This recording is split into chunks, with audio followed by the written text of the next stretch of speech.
Mundo Católico presenta El Pulso del Papa.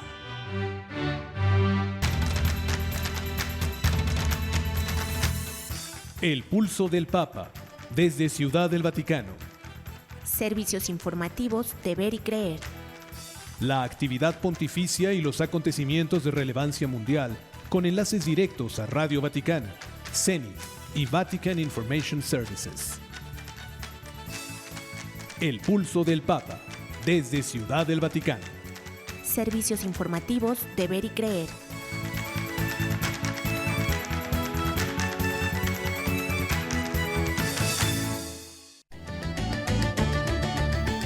El Papa León XIV recuerda que la fe católica no es una etiqueta, sino una forma de vida. El Santo Padre pide que la infinita misericordia de Dios dé paz a los corazones ante la ansiedad y los miedos. El actor Antonio Banderas confiesa al Papa: soy víctima del hechizo de Dios. León XIV llama a España a renovar su fe en el Corpus Christi, que no sea un museo del pasado que visitar, pide. El Papa confía una misión a los jóvenes. Pueden cambiar la historia, háganlo con el amor. Evento dedicado a la Virgen de Guadalupe en Brasil reúne a 75,000 fieles y rompe récord de asistencia. Basta ya de violencia, el llamado de la Iglesia en Bolivia por Corpus Christi. Obispos de Estados Unidos presentan al Congreso lista de peticiones sobre apoyo a migrantes y refugiados. Y por último, más de 1,000 católicos participan en la procesión con Jesús Eucaristía por las calles de Washington en los Estados Unidos. Estas y muchas más noticias aquí en El Pulso del Papa desde Ciudad del Vaticano, servicios informativos de Ver y Creer.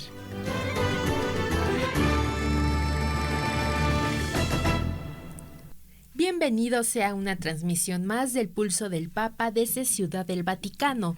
Tenemos el gusto de saludarlo en las voces informativas Marisol Farril y Ana Guadalupe Silvestre, en los controles operativos Miguel Mejía, quienes juntos le damos la bienvenida a una emisión más del Pulso del Papa. ¿Cómo estás, Marisa? Bien, ¿y tú, Ana? Bien, gracias, batallando con todas las manifestaciones, bloqueos para poder andar en esta ciudad debido al Mundial. Ojalá esto sirva para llenarnos de paz y unión. Y apenas acabamos de celebrar este viernes el Sagrado Corazón de Jesús. Espero le haya hecho su oración y puesto su veladora. Pero tenemos mucha información. El Papa anda en España, Marisa. Oh, sí, pues empecemos a conocer el resumen informativo del Vaticano y Europa. Sea usted bienvenido a las noticias.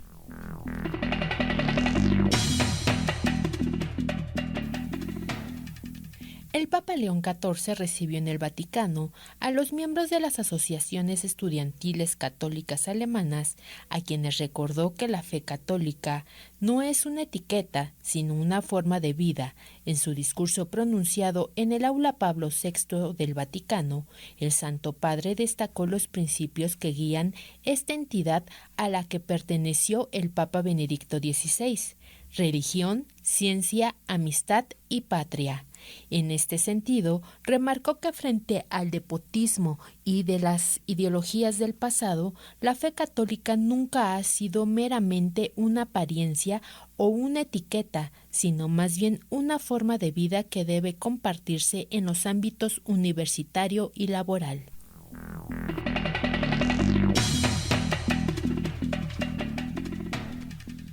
El Papa afirmó que Dios nunca se cansa de mostrar su misericordia infinita y que ésta da paz a los corazones ante los miedos, ansiedades, tensiones y guerras del mundo de hoy.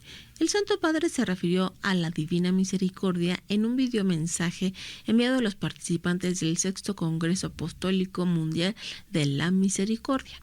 El mundo actual, con sus numerosos temores, ansiedades, tensiones y guerras, presenta una necesidad cada vez más urgente de paz en los corazones de las personas y de los pueblos, en medio del torbellino de violencia que envenena las relaciones y destruye vidas. La misericordia de Dios nos invita a entrar en nuestros corazones con su asombroso poder renovador, afirmó el Papa.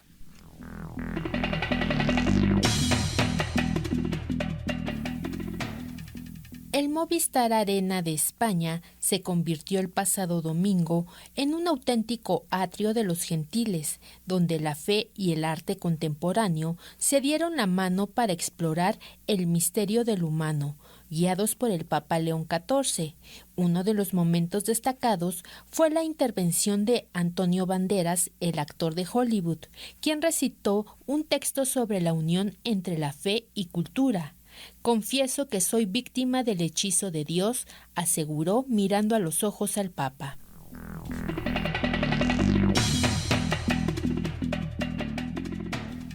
León XIV presidió en la Plaza de Cibeles una celebración revestida de solemnidad y cargada de historia para la Iglesia y el pueblo español, la procesión del Corpus Christi. No se trata únicamente de sacar la custodia, sino de dejarnos sacar nosotros mismos del egoísmo, de la indiferencia, de la fe cómoda y privada, para responder a su invitación a la conversión, a cambiar la mirada, a acoger su presencia que nos transforma y nos hace constructores de un mundo nuevo, explicó el Papa durante la celebración eucarística previa a la procesión.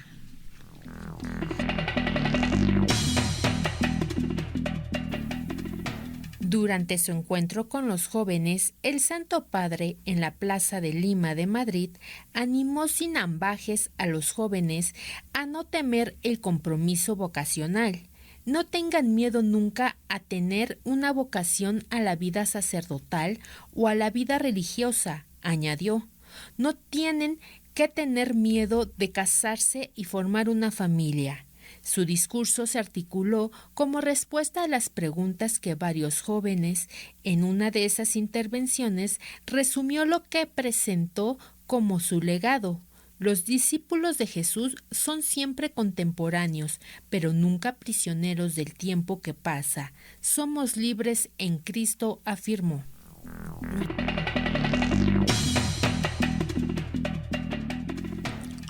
Con un mensaje que hizo retumbar los cimientos del Congreso de España, el Papa León XIV logró lo que pareciera imposible: unir a los políticos de un país dividido y polarizado. En su contundente discurso, el Papa hizo un llamado firme a la clase política española a no subordinar la dignidad humana, el vaivén de las mayorías, porque toda vida humana debe ser reconocida y custodiada desde su concepción hasta su ocaso natural, en cada circunstancia de su existencia. Con esta certeza se oscurece lo más vulnerable, son las primeras víctimas, y la ley pierde su significado más profundo: servir y proteger a cada persona, aseguró León XIV en un discurso en el Congreso de los Diputados de España.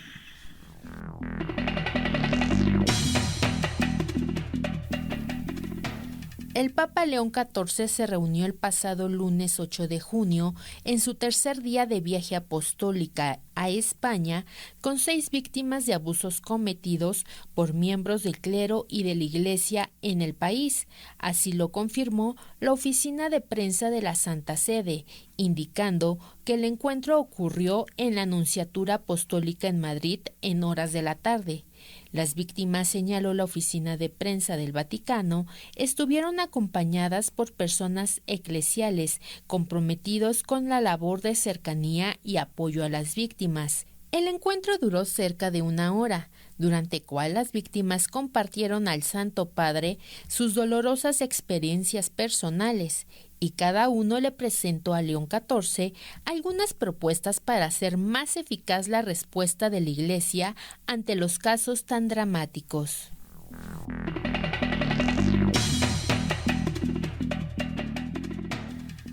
4 hombres nigerianos han sido condenados a muerte por un tribunal al ser encontrados culpables de perpetrar la masacre de Pentecostés, donde murieron al menos 40 personas en la parroquia San Francisco Javier de Ovo, ocurrida el 5 de junio de 2022. Aquel día, estos hombres ingresaron en la iglesia durante la misa del domingo de Pentecostés, disparando contra los fieles católicos y detonando artefactos explosivos.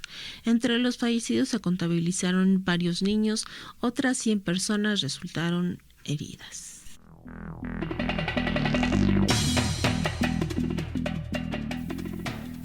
El arzobispo de París, Monseñor Laurent Ulrich, confirmó que el Papa León XIV visitará la capital francesa el 25 y 26 de septiembre como parte de su viaje apostólico a Francia.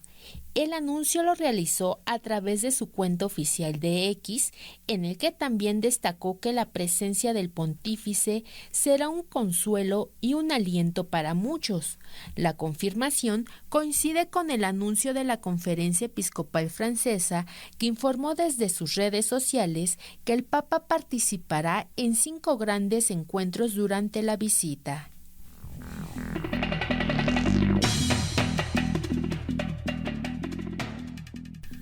Y hace que el resumen informativo del Vaticano y Europa. Más adelante no se pierda lo acontecido en América y México. Ahora, Marisa, háblanos un poco sobre los milagros eucarísticos para hacer introducción un poco sobre la entrevista que vamos a tener con el doctor Ricardo Castañón. Los milagros eucarísticos son hechos sobrenaturales relacionados con el cuerpo y la sangre de Jesucristo en la Eucaristía.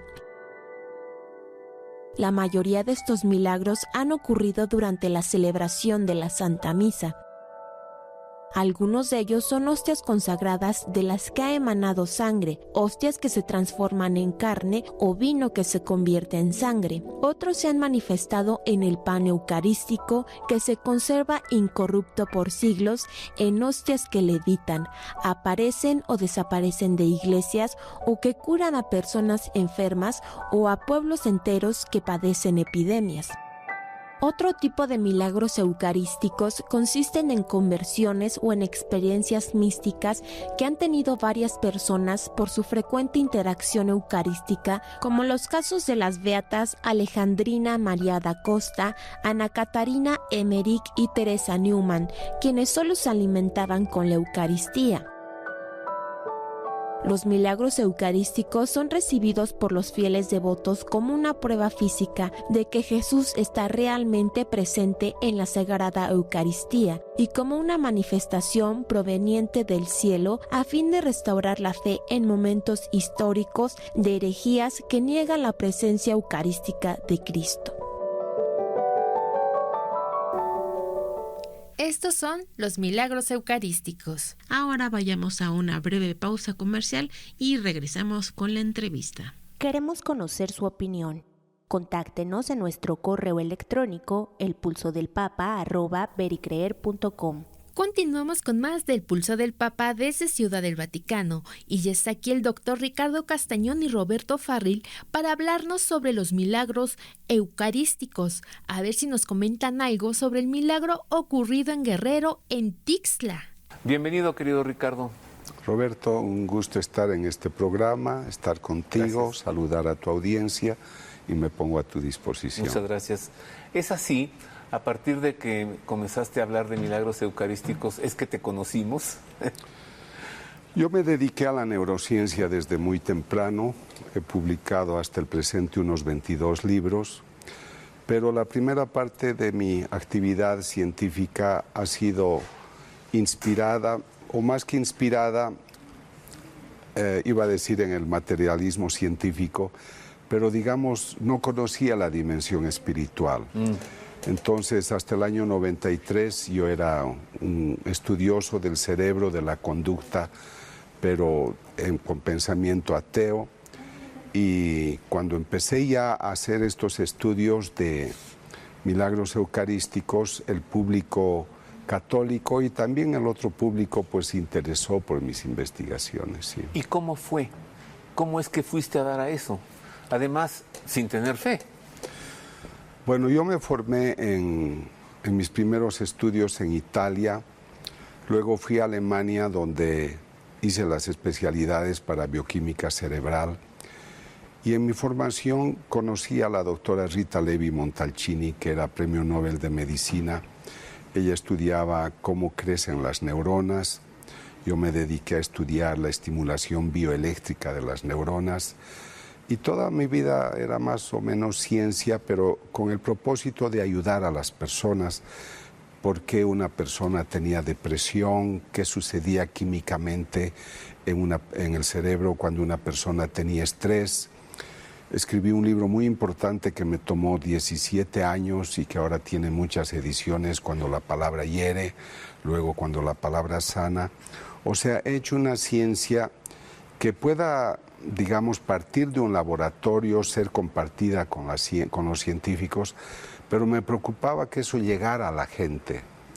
Entonces me importaba que el hombre se beneficie de los resultados científicos, porque a veces esos resultados se quedan en los libros de ciencia, en las revistas especializadas, en un congreso científico y no llega a la gente. Sí.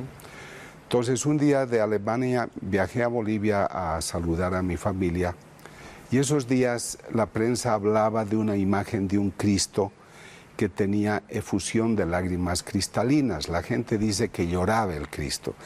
Nosotros técnicamente decimos efusión al brote de una sustancia, porque no puedo decir que llora porque no sé si es lágrima y no sé si es sangre. Entonces yo dije, si esa imagen tiene efusión de lágrimas cristalinas, eso no puede ser en una imagen de yeso. Debe ser que la dueña de la imagen o alguien en esa casa tiene alguna capacidad mental, cerebral, psíquica, paranormal. Y yo quisiera estudiar esos poderes mentales, ¿no? ¿No pensaste que atrás le ponía alguna manguerita para poner agua? No, tú fuiste un poco más allá. Sí, no pensé en la malicia de la gente en ese momento. Esa mujer de esa casa, en su mente ha de suceder algo que provoca que esa imagen tenga una efusión de lágrimas cristalinas. ¿Tú pensaste eso? Yo sabía que era una mujer porque la entrevistaban en la prensa, pero yo pensé que era porque ella tenía algunos poderes mentales. Estoy hablando de los años 90. Ajá. Entonces fui a la... Bueno, y además la autoridad de la iglesia no se pronunciaba, ningún científico tenía interés y la prensa especulaba. Entonces yo dije, esta es una curiosidad, estoy de vacaciones en este país, pues voy a ir y voy a ver si me dejan tomar una muestra. Entonces me permitieron tomar una muestra de las lágrimas cristalinas y llevé a los laboratorios y era lágrima humana. Entonces esto fue interesante para mí, fue en junio del año 92, tomó tiempo hasta el 93. Y luego el 95, en una ciudad de Bolivia que se llama Cochabamba, otra imagen de yeso empezó a exudar una sustancia rojiza. Y eso fue más dramático. Ahí yo ya no pensé que eran, digamos, poderes mentales, porque esa sustancia rojiza era sangre humana. Tenía... También la llevaste a analizar a un laboratorio. Claro, ¿no? Y me puse delante de la imagen muchos días hasta grabar el momento del brote, el instante en el que salía la sustancia. Cuando yo llegué, pues la cara estaba manchada de sustancias rojas, pero yo debo ver el brote. Entonces tomé las muestras y además viajé hasta Nueva Orleans para tomar un laboratorio y que el laboratorio pues me ayudara. Sangre humana, tiene ADN humano, tiene hemoglobina, glóbulos blancos, glóbulos rojos, ahora era sangre humana. Y esas cositas empezaron a mover digamos, los cimientos endebles de mi ateísmo. ¿Recuerdas qué tipo era la sangre? En ese momento las muestras tomamos muestras que se llaman evidencias mínimas, porque no son grandes las muestras. Y los laboratorios me decían, si escogemos el tipo de sangre, usted no va a poder tener el ADN, porque era mínima. O sea, usted tiene que decidir, hacemos ADN o el tipo de sangre. Entonces yo les dije, ¿cuál es el resultado más importante? Me dijo ADN, porque si es ADN, usted va a tener que esta sustancia, que es sangre, es de una persona humana. En cambio, si tiene el tipo de sangre, eso vale solo 33% para lo que usted busca, porque puede ser casualidad, porque una mancha rojiza puede volverse por bacterias en tipo de sangre. O sea, me dieron muchas razones por las que mejor era hacer el tipo genético. Entonces, de esa imagen no tuve el tipo de sangre. Pero eso es lo que me llevó a Buenos Aires, a que alguien me buscara, un sacerdote. Usted ha estudiado la imagen de un Cristo en su país, tenemos unas hostias, tenemos dos, y ahí fue la historia, empezó el 99. Y eso es lo que ya me puso de rodillas. Así fue como continuaste luego analizando esto de los milagros eucarísticos. Sí. Ricardo, nos decías que todo esto de tus investigaciones acerca de milagros eucarísticos comenzó por este Cristo en Cochabamba que con salía efusiones. De sus efusiones. También en Siracusa, Italia, en el sur, muy el sur, ya en Sicilia, una imagen de la Virgen María de cerámica también tuvo estas efusiones, lágrimas, ¿no? Sí. ¿Tú supiste de esto?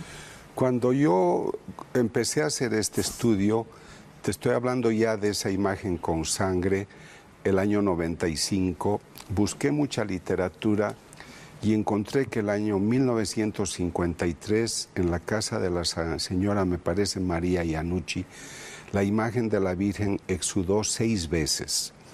El Papa era Pío XII, hicieron los estudios y me parece que el año 54 él declaró el caso como milagro. Entonces esto a mí me importó mucho porque sabía entonces que la Iglesia no estaba alejada de estos acontecimientos.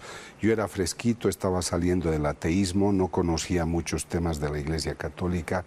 Entonces para mí ese fue un buen respaldo, pero también había otro caso de los años 80 que tuvo efusión en Naju, Corea. Y el obispo a la señora, a una religiosa de nombre Agnese Sasagawa, que acaba de fallecer. Acaba de morir. Sí. Y el obispo, que era un hombre... Perdón, ¿no es Japón? En Japón. Japón. He dicho... Corea. Corea. Hablé de Naju, Corea, me equivoqué, perdón. Sí, es en Japón, en Akita, Japón, perdón. Tu hermana Agnes. Agnese Sasagawa, en Akita, Japón, en los años 80, y el obispo del lugar, John Ito, hizo las investigaciones durante varios años. Tuvo que combatir mucho con algunos religiosos, particularmente jesuitas, que se inventaron el concepto de que ella tenía un poder de ectoplasmosis, por el cual ella de lejos podía hacer sangrar a las imágenes. Esto decía ese experto, que era profesor de una universidad allá. Pero el obispo era un hombre de carácter, quiso hacer los estudios y luego yo viajé también para conocer... En Japón, allí en el convento. Sí, fui para conocer en primera mano el tema y se aprobó el caso, lo presentó al Vaticano, a la Oficina de la Doctrina para la Fe, donde el cardenal Ratzinger era el presidente. Y cuando recibió la nota dijo, no tengo nada en contra de la decisión de esta autoridad, porque él reconoció el caso como auténtico y de origen sobrenatural. Allí en el convento de la hermana Agnes, quien en paz descanse desde hace poco, tienen los algodones con todas las lacrimaciones, varias de esas, me parece que son... 101. 101 veces. Las hermanas las conservan. ¿Tú investigaste eso, Ricardo? No. ¿O entrevistaste a la hermana Agnes? No, yo fui, eso ocurrió en los años 80. Yo empecé a estos temas recién en el 95. Entonces yo fui solamente para conocer la historia, entrevistar a algunas personas. Ella ya estaba en otro convento porque la enviaron a otro lugar, no estaba en Akita cuando yo fui. Pero de ahí me fui a Naju, por eso me confundí, a Naju, Corea, a la casa de Julia Kim, que tenía otra imagen de la Virgen que exudó 700 veces. Oh. Ellos hicieron estudios, yo no participé, lo que yo estaba haciendo es reunir casuística, y ellos demostraron que la sangre era humana también y tenía ADN humano, y cuando recibieron los resultados, yo viajé con ellos a Seúl, a la Universidad de Seúl, para poder acompañarles, y estuve con el genetista que les dijo que había ADN humano y que era sangre humana. Permíteme aclarar que yo no cobro un centavo por esto, que no nadie piense que a mí me paga la autoridad de la Iglesia, es un servicio que yo hago al conocimiento de la verdad natural y de la verdad espiritual, para que también el científico no creyente pues se abra a la dimensión espiritual. Entonces el estudio me tomó desde el 2009 hasta el principios de 2012, porque hay que ir a muchos laboratorios, y entonces encontramos que la sustancia era sangre humana, el tipo de sangre AB, el mismo que he encontrado en todas las hostias, y vino, también que he estudiado vino. Y AB, la sangre que está en la sábana santa de Turín, en el Santo Sudario de Oviedo también. También. Y creo que en Lanciano, ¿eh? Y en Lanciano también, y en todas las hostias que hemos estudiado, y también siempre los polacos que han siempre sabe. Hemos encontrado hemoglobina, la heteroproteína que lleva oxígeno a los tejidos y da coloración a la sangre. Hemos encontrado leucocitos, glóbulos blancos. Hemos encontrado glóbulos rojos, pero lo bello es que hay un macrófago, esto me lo explican los cardiólogos, un macrófago espumoso que es un glóbulo blanco grande, intenso, que está vivo y que está actuando para reparar una lesión que hay alrededor del glóbulo blanco, y es un tejido de miocardio lastimado por un infarto al corazón. Entonces los dos cardiólogos que me asesoran dicen: doctor, esto es lo que nosotros vemos cuando un paciente ha tenido infarto al corazón. ¿Qué tal? Entonces, eso en la hostia de Tixla. Posiblemente cuando el Evangelio de Marcos dice lanzando un fuerte grito, expiro, es el infarto, el corazón que se contrae. Según los doctores, el Señor ha tenido varios microinfartos. Él ha muerto de hipovolemia, que es que ya no tenía líquido, no tenía alimento, se secó el organismo del Señor y derramó hasta la última gota. Pero él tuvo varios infartos. Creemos que uno de los primeros fue la noche en Getsemaní. Él estaba asustado, él transpiraba, le reventaron los vasos capilares que están alrededor de las glándulas sudoríparas. Por la tensión que tenía, él transpiraba, temblaba.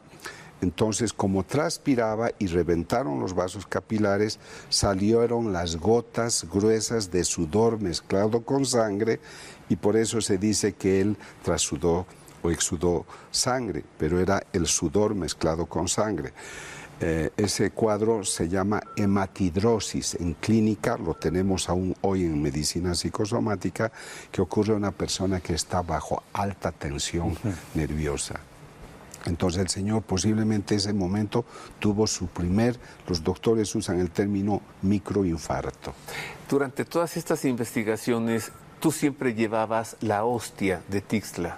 Sí. Siempre, claro, por supuesto, con la autorización de Monseñor Alejo Zavala. Tomo tres muestras y viajo con esas muestras. ¿No llevabas la hostia Al principio me dieron para el laboratorio de medicina, porque teníamos que ver de forense de la policía para ver si yo encontraba el origen, ¿no? Ajá. Pero después tomé muestras, 3, porque una muestra hice en México, otra en Estados Unidos, otra en Europa, en varios laboratorios. ¿Y esas muestras las regresaste y las integraste a la hostia? Las muestras los laboratorios a los que voy son de muestras mínimas.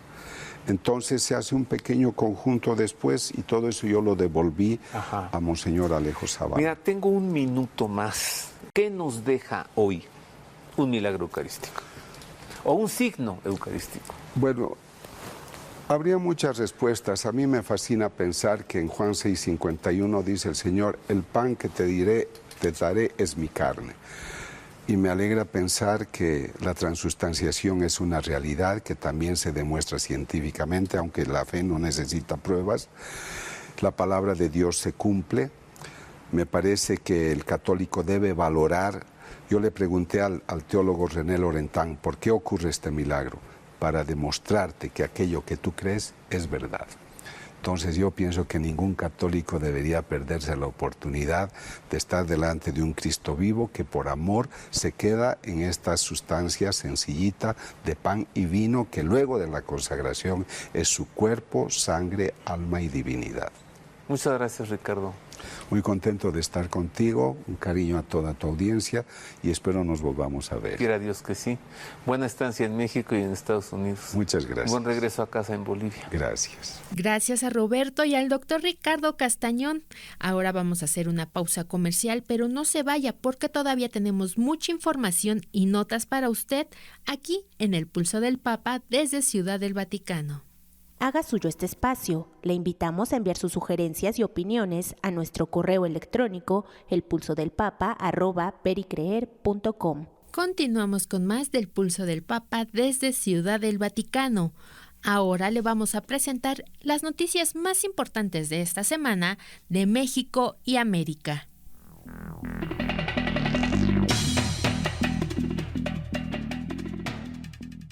Más de 65,000 personas participaron en el evento mariano Todo Tuyo, celebrado en el Estadio Serra Durada del estado de Guayana.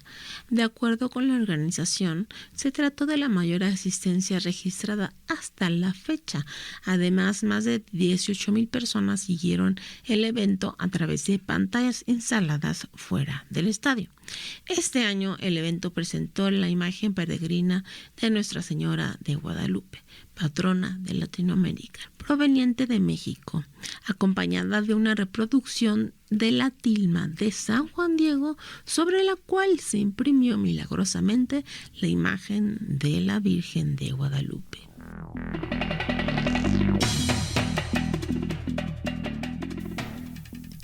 La Iglesia Católica en Bolivia celebró la solemnidad del Corpus Christi en distintos puntos del país, pero con el único llamado al cese de la violencia y a la búsqueda de la unidad y la paz entre los bolivianos.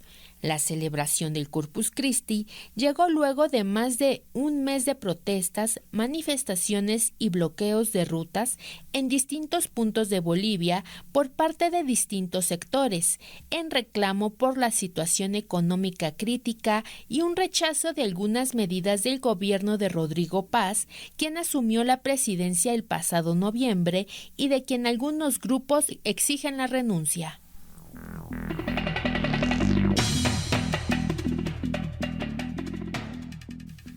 Los obispos de Estados Unidos instaron al Congreso a reautorizar el programa de visas para trabajadores religiosos, proteger los servicios para refugiados y menores no acompañados y rechazar la ampliación de las medidas de control y detención migratoria, advirtiendo que las políticas de deportación masiva socavarían el debido proceso y separarían a las familias. La Conferencia de Obispos Católicos de Estados Unidos envió una lista de solicitudes relacionadas a la inmigración a los legisladores que próximamente votarán las asignaciones presupuestarias para el año fiscal 2027.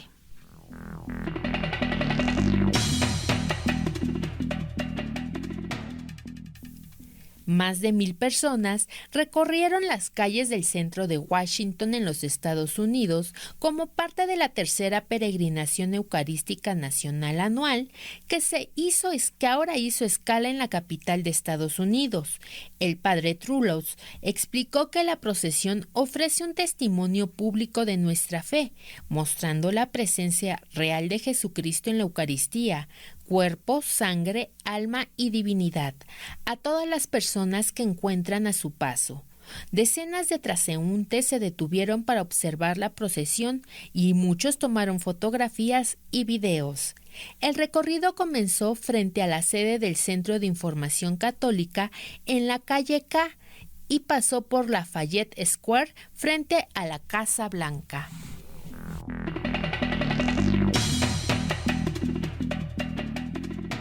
Los obispos de la Comisión de Justicia y Paz Internacional de la Conferencia de Obispos Católicos de Estados Unidos publicaron un comunicado en el que reiteran el llamado del Santo Padre en Magnificat Humanitas a limitar el uso de la inteligencia artificial en la guerra. En la era de la inteligencia artificial, la enseñanza de la Iglesia sobre la dignidad humana, la búsqueda de la justicia y su amplia doctrina social ofrece un camino hacia adelante que trasciende la lógica de la escalada de suma cero, escribieron los obispos en su comunicado. Los obispos afirmaron: el Papa León ofrece un nuevo marco para abordar cómo debemos limitar el uso de la tecnología en la guerra.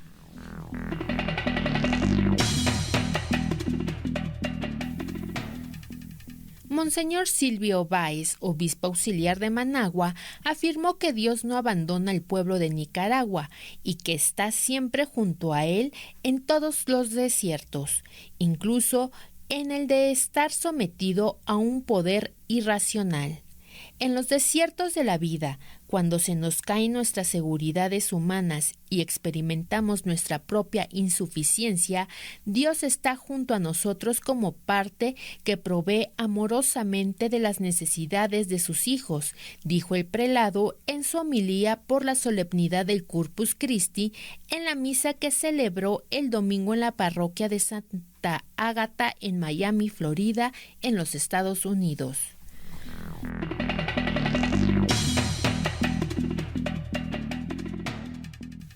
El obispo auxiliar de Quito, Ecuador, Monseñor Danilo Echeverría, celebró la solemnidad del Corpus Christi, animando a los católicos a mostrar al mundo que la presencia eucarística de nuestro Dios es lo que le da sentido a toda la creación. El prelado hizo esta invitación durante la misa que celebró en la Basílica del Voto Nacional el sábado 6 de junio, antes de la tradicional procesión con el Santísimo Sacramento hacia la Catedral de Quito. En su homilía, Monseñor Echeverría recordó que la presencia real de Jesús en la Eucaristía es uno de esos misterios fundamentales de nuestra fe, que supera inmensamente la capacidad que tiene nuestra mente, nuestra inteligencia, de conocer adecuadamente tan maravillosa verdad.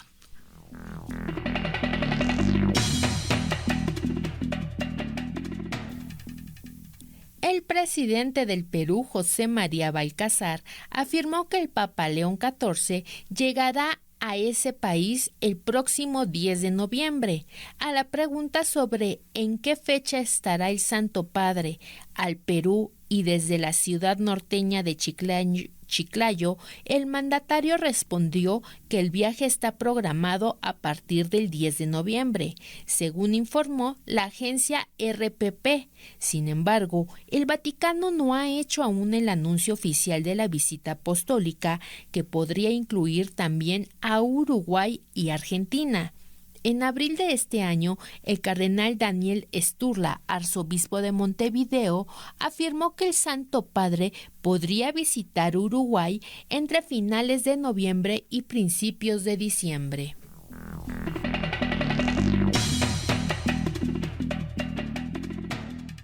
El Dicasterio para la Evangelización elevó al Santuario Nacional y Parroquia de San Padre Pío, ubicado en Batangas, en Filipinas, a la categoría de Santuario Internacional, convirtiéndose en el segundo santuario del país en recibir esta distinción de la Santa Sede.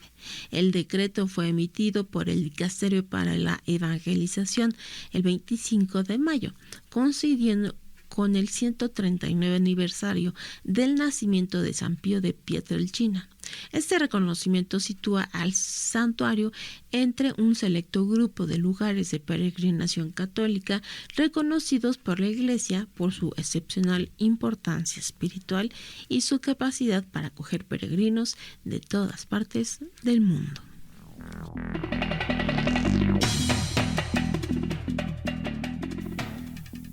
El presidente de Paraguay, Santiago Peña, anunció que se avanzará en la refacción y puesta en valor de la Catedral Metropolitana Nuestra Señora de la Asunción en la ciudad capital.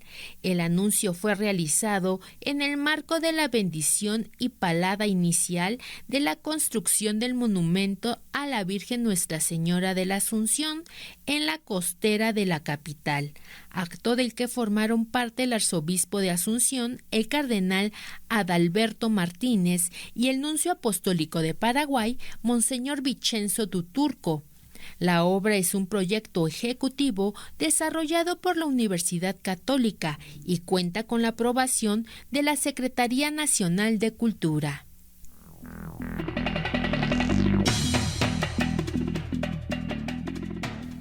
La Arquidiócesis de Guayaquil, en Ecuador, invitó a todos los fieles a participar en la misa en la que el cardenal Luis Cabrera renovó la consagración de Ecuador al Sagrado Corazón de Jesús, realizada el 25 de marzo de 1874. La misa, que el purpurado celebró en el Día del Sagrado Corazón de Jesús, fue en la Catedral Metropolitana de Guayaquil. Pablo Moizam, vocero de la comisión organizadora del evento, dijo a la agencia informativa Así Prensa que es evidente que en el corazón de los católicos de pie hay esta necesidad de renovar la consagración de nuestro corazón al corazón de Jesús para pedir su protección, su misericordia y como pueblo hacer un acto de fe y esperanza en unión con toda la Iglesia en el Día del Corazón de Jesús.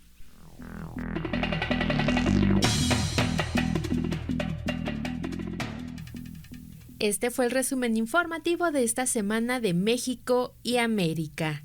Marisa, ¿de qué santo nos vas a hablar esta semana? De Santa Giuliana Falconeri. ¿Cuándo la celebramos? 19 de junio. Pues háblanos un poco más sobre esta santa, la santa de la semana. Santa Juana Juliana Falconeri, virgen, fundadora de las Hermanas de la Orden de los Siervos de María Mantelatas. Juliana fue hija de Caricino Falconeri, hermano de San Alejo Falconeri, uno de los 7 fundadores de la Orden de los Servitas. Nació en Florencia, Italia, hacia el 1270. Fue educada en una gran piedad y devoción a la Virgen María. Cuando al llegar a los 14 años su familia le ofreció un ventajoso matrimonio. Ella se negó porque deseaba consagrarse al Señor. En 1284, San Felipe Benicio le impuso el hábito de las terciarias servitas y vivió en adelante según las normas que le dio el santo, juntándosele otras mujeres florentinas para compartir su estilo de vida, entre las cuales estaba su propia madre. Inició así ella la congregación de las terciarias servitas, a las que por cubrirse con un manto se les empezó a llamar mantelatas, pero cada una de ellas vivía en su propia casa. Su vida era penitente y austera, ayunando varias veces en semana. Practicaban con intensidad la devoción a la pasión del Señor y a los dolores de la Virgen. En 1306 decidieron pasar a vivir en común y acudieron a la Santa Sede, que ya había bendecido su anterior género de vida, pero las formalizó como congregación religiosa el Papa Martín V. Juliana fue elegida superiora general y la mantuvieron en el cargo 35 años hasta su muerte. Vivía en piedad, austeridad y penitencia hasta que el Señor la llamó el 19 de junio de 1341. Su culto fue confirmado el 26 de julio de 1678 por el Papa Inocencio XI y la canonizó Clemente II el 16 de junio de 1737. Su memoria litúrgica la celebramos el 19 de junio de cada año.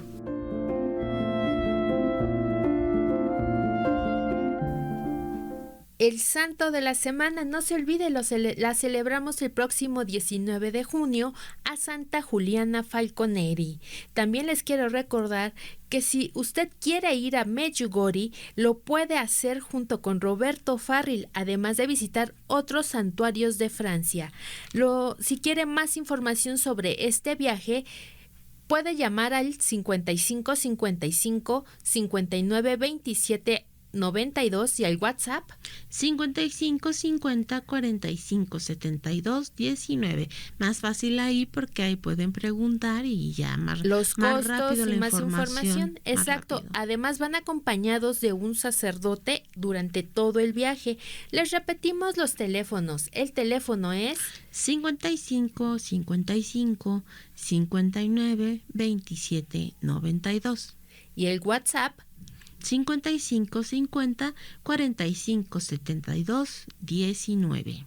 Y esto ha sido todo por hoy. Esperamos la haya pasado a gusto con nosotros. Nos despedimos en las voces informativas. Marisa O'Farrill y Ana Guadalupe Silvestre. En los controles operativos estuvo Miguel Mejía, quienes juntos lo dejamos con lo mejor que le podemos dejar, la bendición del Santo Padre.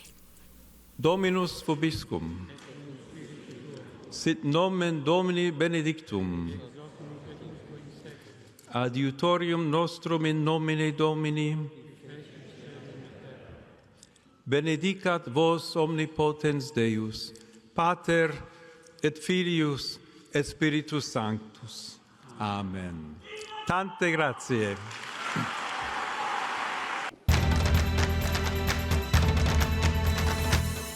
El pulso del Papa, desde Ciudad del Vaticano.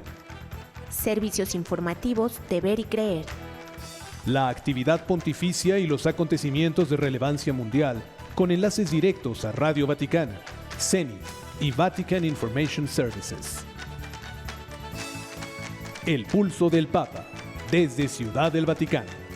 Servicios informativos de Ver y Creer.